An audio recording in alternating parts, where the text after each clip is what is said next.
Hi, everyone. Dr. Elizabeth Bonet here. Dr. Liz, welcome to the Hypnotize Me podcast.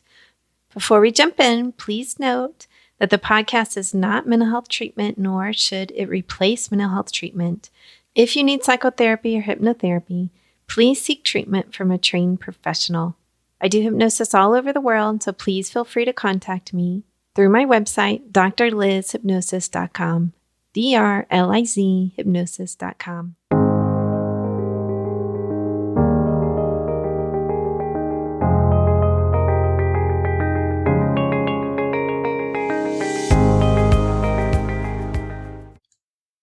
Hi, everyone. Dr. Liz here. It is my annual goal setting episode. I run this one every year, and I really love doing it. Now, this is 2021. So keep that in mind. It's going to influence this episode, how we set goals this year. We're going to talk about where do goals come from, what keeps us stuck, what types of goals can we set, and what helps us get unstuck? That's really important, right? The unstuck.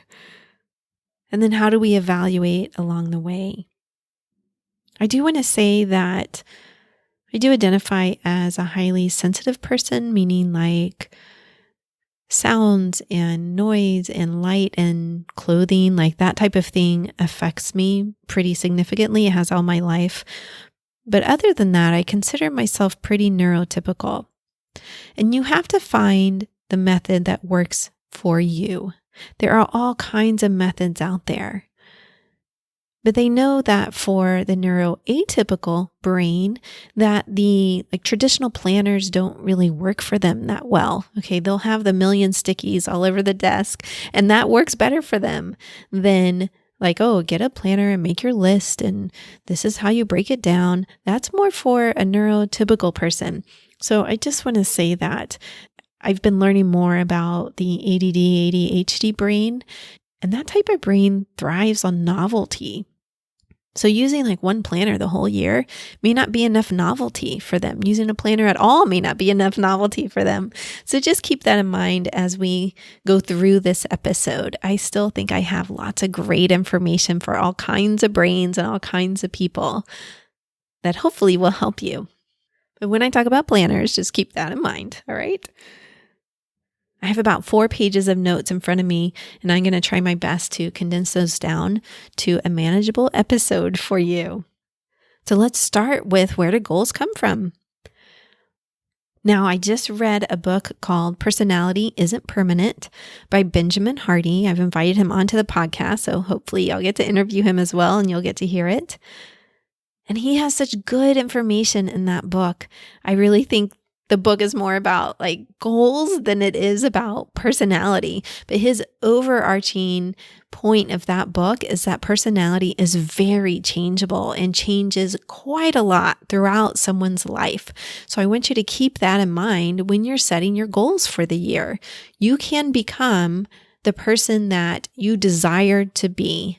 The only thing holding you back is your past, actually, and your past self that you identify with. So we used to think for 100 years or something that personality was pretty permanent. We used to think that in psychology. But more recent research, this research study was done in Ireland over 65, 70 years of a lifespan. Something like that, where they found that people's personality is not stable. It does not form in your adolescence and then boom, that's it for you. No, not at all. It changes significantly with events that happen, with goal setting, with where someone moves, who's in their life. Who is in your life is extremely important to the kind of person that you are, and whether you accomplish your goals or not. So it's quite changeable. So I just want to say that here at the beginning.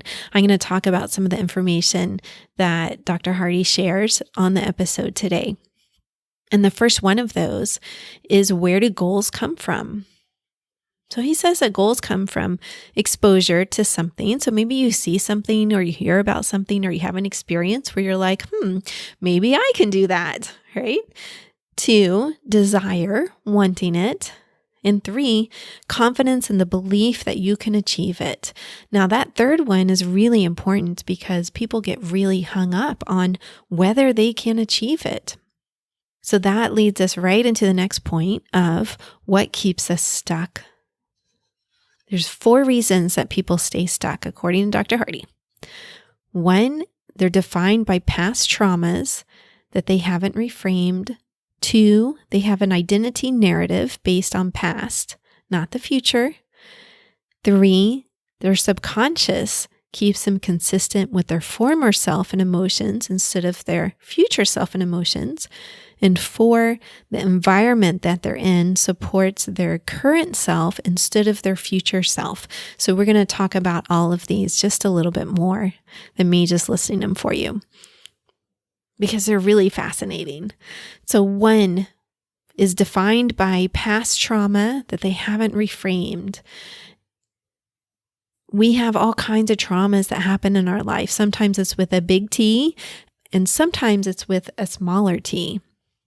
These can be as small as a teacher telling you that you're not good at math, or you're not good at art, or you could never be an engineer. And somehow that gets stuck in your mind, and then you continue to live your life with that belief. So that's not working through the trauma. That's not releasing it. That's not being able to move forward in your life.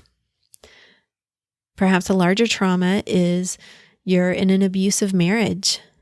And let's say you even leave the marriage and you continue on your way, but you're holding on to trauma around that abusive marriage. You're reacting to things as if you were in the abusive marriage. So resolving trauma is really important to moving forward in your life. I found it really fascinating that he talked about this because I work so much with trauma in my practice. I work all with people all over the States, all over the world, actually. And a lot of my work is in resolving trauma so that you can move forward in your life, so that it feels like it's in the past, that it's no longer in your present, that it's not controlling your reactions and how you feel and the decisions that you make, the goals that you set. And we're working with the subconscious mind there. That is his point number 3. I'm not going to jump right there. Point number 2 is identity. You have an identity narrative based on your past, not the future. Again, this is related to defining yourself by past traumas and not being able to move forward. So we all have stories that go on in our heads about ourselves. Like, I'm this kind of person, or I do this, or this is the kind of partner I am. And if you don't define those based on the self that you want to be, then you'll get caught in being the self that you are. So, lots of people have good stuff about them, right? Like, I basically consider myself a kind person, but I still set on my goal list to be a kind person, to be kind to my partner, to be kind to my children. It's harder for me to be kind to my partner than it is to my children, right? So it ends up on my goal list because that is the person I want to be, not the person that I am. So when you begin to shift that identity narrative, shift that story about yourself based on your future self, then it makes it easier to become the future self. The point number 3 is the subconscious keeps you consistent with your former self and emotions. So again, that's a great fit for hypnosis because we're going in and we're rewriting subconscious beliefs, whether we're doing that in some type of file that you download, or whether you're doing that with a resolving trauma, or whether you're doing that in your own home. All right, I know that this particular thing keeps triggering me, so let me work on that. Even by myself, going into, am I going to be that person the rest of my life? Or am I creating a new belief about myself that I'm going to continue to act on, continue to meditate on, continue to visualize, reacting a different way? It might be one way you do it at home. The 4th point is that environment supports your current self instead of your future self. So this is really important. I have a blackboard in my home. I've had it a really long time. The kind you write on like with chalk, okay? And on the blackboard is some information, some quotes from Rob Bell, and it's been there for years, but it's about creating joy in my life, creating wisdom, and going for the long-term goal, not the short-term goal, the long-term goal that I'm going for to create healing in the world, to create happiness and joy and peace, not just in my life, but in others' lives too. That's an example of an environment supporting my future self. You can put up quotes. You can put up a book that was significant for you just as a reminder. Some people carry little coins in their pocket, or they carry some phrase that they wrote and they stick that in their wallet or in their purse or something like that. There's still in my wallet a quote from a famous writer that it's been there like 20 years that's related to writing. And occasionally I'll pull it out and look at it. It's a way to support the writer in myself. I don't do a whole lot of writing these days other than my newsletter, but I used to do a lot more. And if I want to do more in the future, then that's got to go on my goal list, right? And that would be a quote that helps support that. This is also important in terms of creating a growth environment for your partner, for your loved ones, for your children. Putting up quotes on the wall or talking to them about like, who do you want to be when you step out the door this morning, or how do you want to treat your family? I remember one time I had stopped over at a friend's house and his daughter came in and she had told a lie or something that he had found out about. And he said to her, I don't remember what their last name was. I think it was Diaz. He said, "Does a Diaz lie?" And she shook her head no. And he said, "That's right. A Diaz doesn't lie. We don't lie. We tell the truth, no matter how hard it is." That was an example of him creating an environment for her that supports the truth, that supports honesty, that supports growth in her. Like, you're not going to be someone who lies, even though you just lied, right? Like, you're going to be someone who tells the truth, and I'm going to help you do that. So that's an example of how to do it with your kids. And parents are so important in that. A teacher can be really important in that, a teacher that supports growth and change versus, keeping a student stuck, putting them down or humiliating them in some way. I hear the most awful stories, people, seriously. I don't know how some people become teachers, or maybe they become burned out. I like to believe that most teachers out there are in it for the right reasons and are really good and growth supporting. But hey, I hear some awful stories as well. I hope you have a better idea of what keeps people stuck and some tips about how to move out of that as well. So let's move more into even how to move out of that.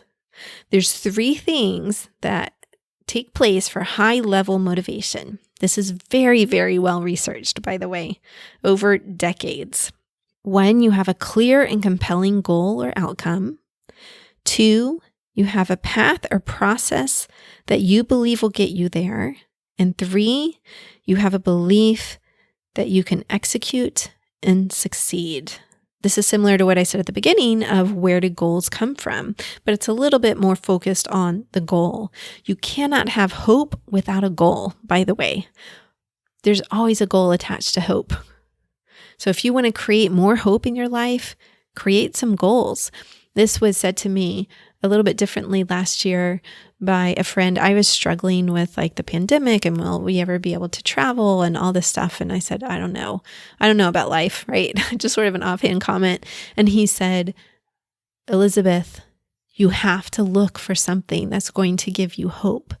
So he was looking at vans to redo. He traveled all over the world before the pandemic and he couldn't do that. So he's like, okay, my goal is to create a van where I can travel through the US, right? And live in that van. So he's like, you've got to look online for inspirational stories on YouTube or whatever so that you get some future goals going and you get some hope going. I was like, okay, great. It was really the support I needed at the time and it really helped me move out of that space.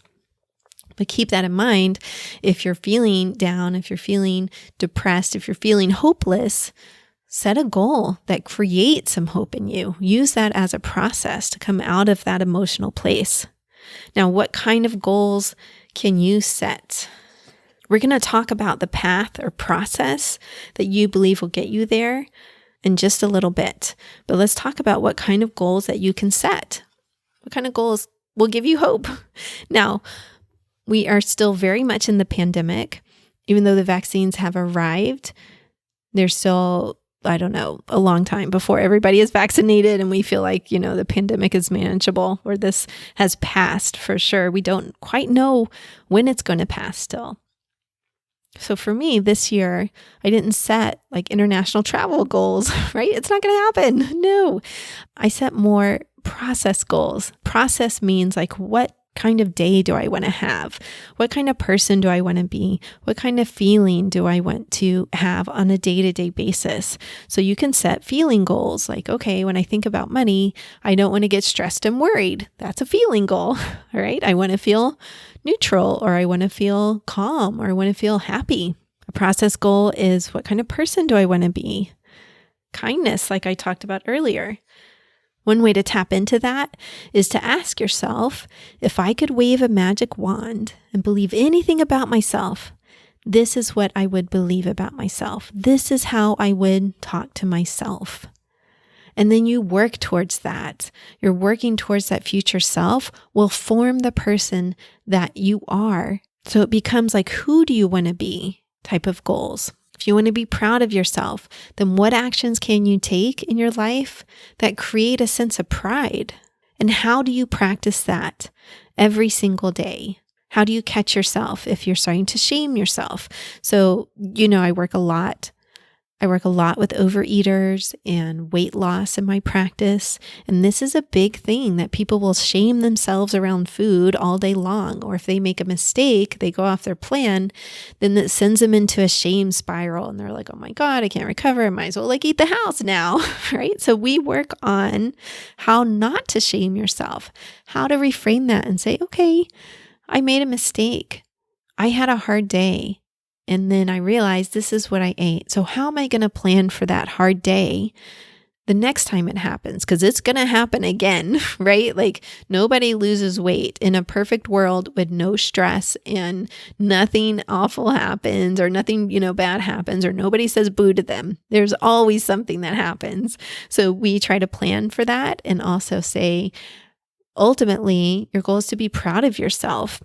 So let's tap into that. And obviously I have all kinds of hypnotic techniques where we tap into that, where we envision ourselves being that type of person. We envision the person that decides to take the dog for a walk or have a cup of tea or reach out to a friend when stress hits instead of going through the drive-through and stuff in your face or going into the break room at work and eating all the donuts up. It's like, no, let's think of a different way. Okay, to handle the break room. Another type of goals are setting goals in different areas. In the book Bliss Brain by Dr. Dawson Church, I just interviewed him on the podcast, episode 190, if you want to listen to that.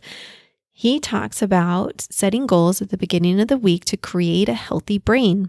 So that's in the area of diet, exercise, challenge, newness, and love. He identifies those areas as creating a healthy brain.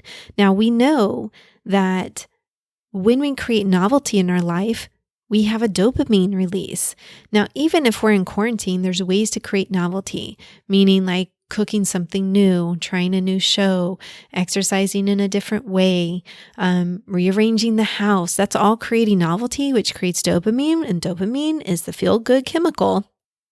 So you want to create dopamine in your life. So challenge for him and newness is on that list. It creates dopamine. Exercise creates endorphins and dopamine. Again, two things that make you feel fantastic. Even though at the beginning you're like, oh my God, I don't want to get out of bed. It's so cold. I don't want to exercise. It's like, all right, no, set your environment up so that you climb out of bed, put the clothes and the shoes on, and you exercise, even if it's in your home, right? So that you're envisioning the future self, the self 30 minutes from then that feels great, that feels proud of herself or himself or their self. Diet is another way to do that, eating healthy brain foods. And then he puts love on there too. And there was many, many years where I set goals in the areas of work and business, health, family, and relationship, like romantic relationship / love. So that's on his list. It sort of overlaps with that other list. There's also boom goals. A boom goal is blowing out our own minds. Okay, that's a boom goal. That one comes from Corinne Crabtree, who runs a podcast, Losing 100 Pounds. Fantastic podcast, by the way. I'm just going to give her a shout out. I'm not an affiliate there. You'll learn so much about losing weight from Corinne. But she calls them boom goals. Those are great goals. Goals that you think you could never accomplish. Set them out there. And then your mind will start to think about ways you can accomplish them. So that gives you a couple of ideas about types of goals to set. Your long-term goals will often drive your short-term goals. Okay, so if I have a long-term goal of running a podcast, then the short-term goal is more of my weekly to-do list. And that may be watching the video about how to do a podcast or taking a course or something like that if you're at the beginning. Later, it's record the podcast, outline the episode, or invite a guest, record it, edit it, do the art, all that stuff, right? One of my long-term goals is to help support people in transformation, in health, in all kinds of different ways. So one of those ways is free, which is why I do the podcast, right? It's a free way to help people. I'm considering running a free group for people who can't afford the higher price services, the more individualized services that I offer, as a way to give back. Because I know that giving back helps me feel good about myself. It creates a sense of pride in myself. It really speaks to my value of service. So I give service in various ways, but that's like a larger goal that I set, to be of service. And then it's like, okay, now what does that translate to for your short-term list? Each week I sit down on a Sunday or Monday and I do two things. I use my Dream Book Planner, and I am going to say that I am an affiliate. I have been for a couple of years for the Dream Book Planner. It is not an easy link, so just look in the show notes. The link is down there, actually on like every episode, because I love this planner so much. If you want to listen to an interview with the co-creator of the planner, Brianna Borton, I interviewed her in 2020 on the podcast. And that's episode 148. She talks all about how the planner came into being. She and her husband put it together. But I sit down with my Dream Book Planner and some little cardstock that's about 4x6. And I look at my practice calendar. So I have a paper calendar as well as an electronic one that I keep for my private practice clients. And I sit down with all of that and make my goals for the week. So on my little 4x6 page, I write out, Monday, Tuesday, Wednesday, Thursday, Friday. There's actually a version of the planner where you can do that. I just don't use that particular one. I use one that's undated and a little more free flowing. And the one I use helps me focus more on gratitude, on habit changing, on forgiveness, on what's my focus for the week, what are my top 3 goals, what did I learn from last week? So it has all these questions in it about that I do on a weekly basis, and then on a daily basis, the gratitude list and the habit stuff like meditation, food planning. Let's see, what else did I do? Time outside. That's one I started last year that I found helped me so much through the pandemic, is just to get outside and get a little sunshine, even if that's in my backyard, every single day. So you have an area for that. That planner also has 3-month evaluations where you can list your projects and what are you going to do for the next 3 months. Now, something in the Benjamin Hardy book, he says that keeps people on track, is to do an evaluation of your goals about every 3 to 4 months. Where you sit down, you look at them, you say, okay, what have I accomplished? What's the progress that I've made?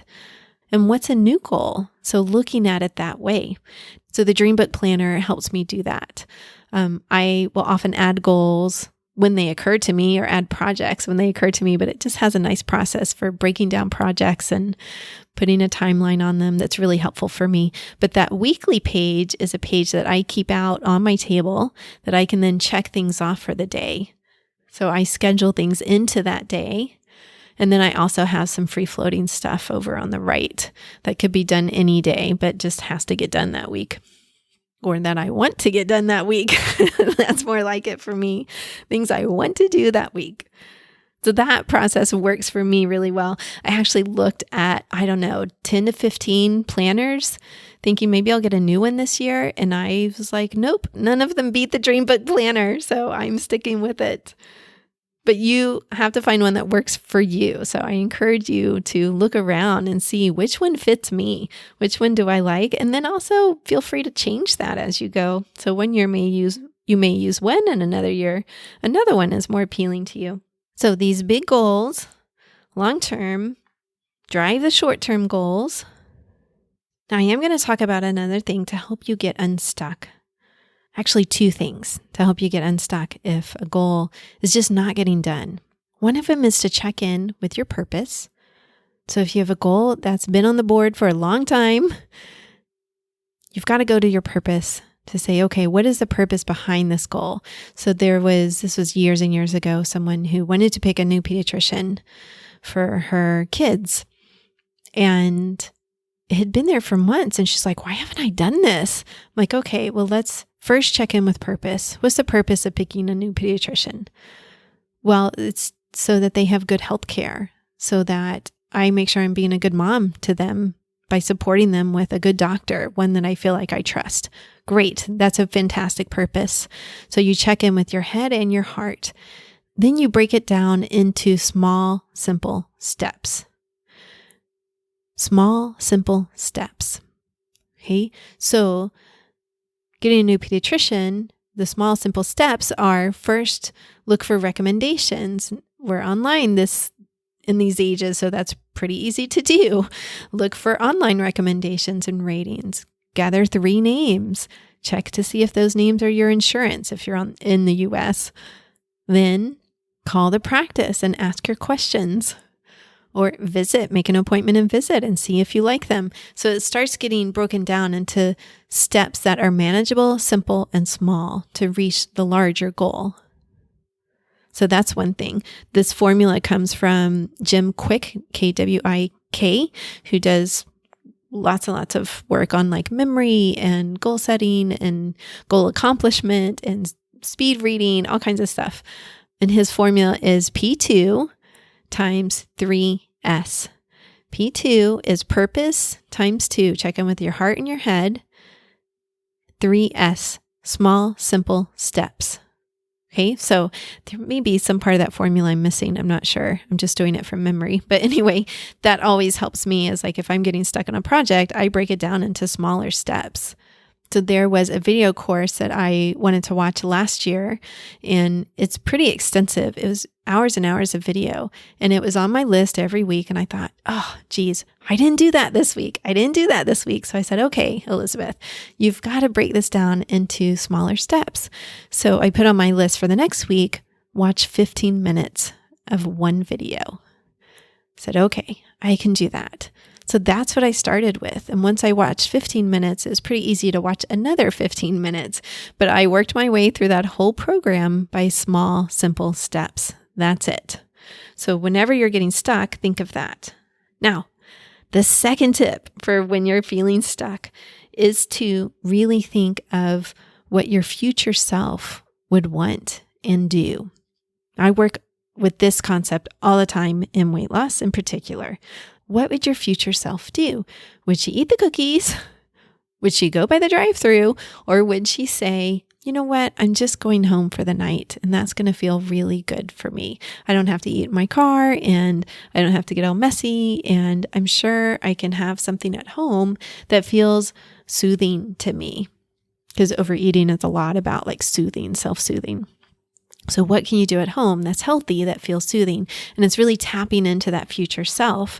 Now, an easy way to do this is in the morning, just take a couple of minutes to journal, set your intentions for the day, how you want to be, what you want to get done that day.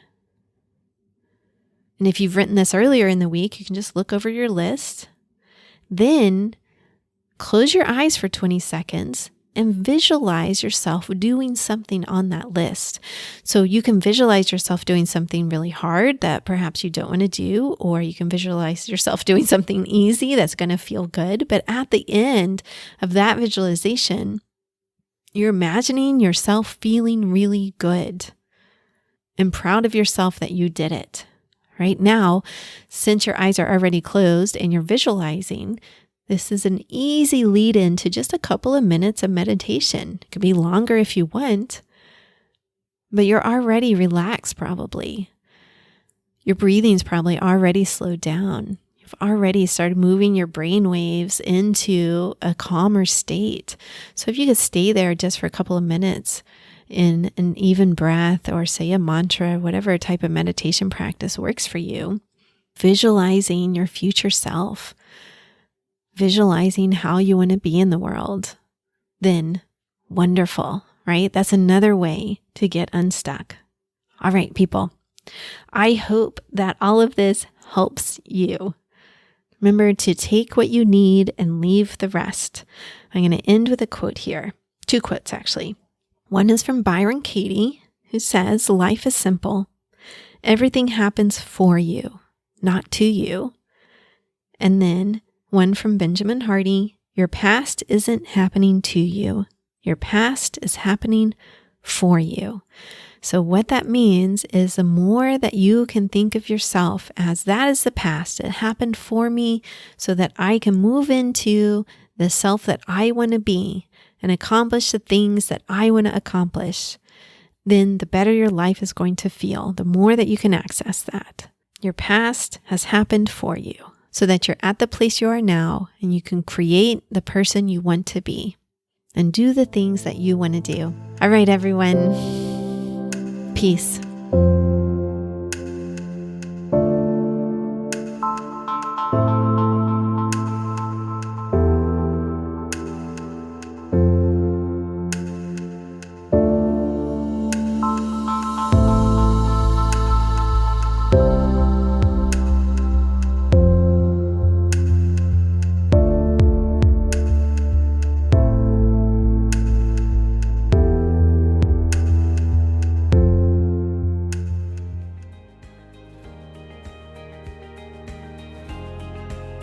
I hope you truly enjoyed today's episode.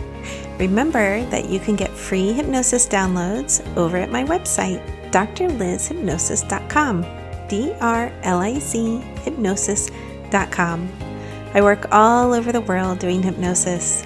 So if you're interested in working with me, please schedule a free consultation over at my website, and we'll see what your goals are and if I can be of service to you in helping you reach them. Finally, if you liked today's episode, please subscribe to the podcast or tell a friend. That way, more and more people learn about the power of hypnosis. All right, everyone, have a wonderful week. Peace.